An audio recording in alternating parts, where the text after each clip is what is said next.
Hello, if you have to use Google Translate at work, I will show you how to create a shortcut to it on the desktop or laptop.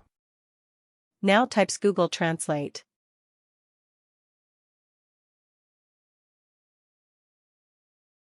Now you go 3 dots, more tools, create shortcut.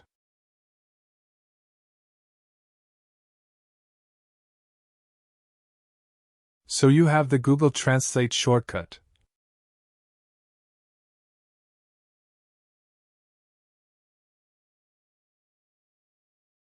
So you have the Google Translate shortcut.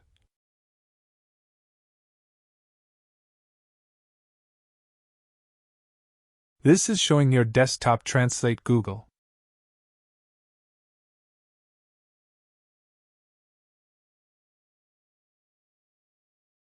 Thank you for watching my video.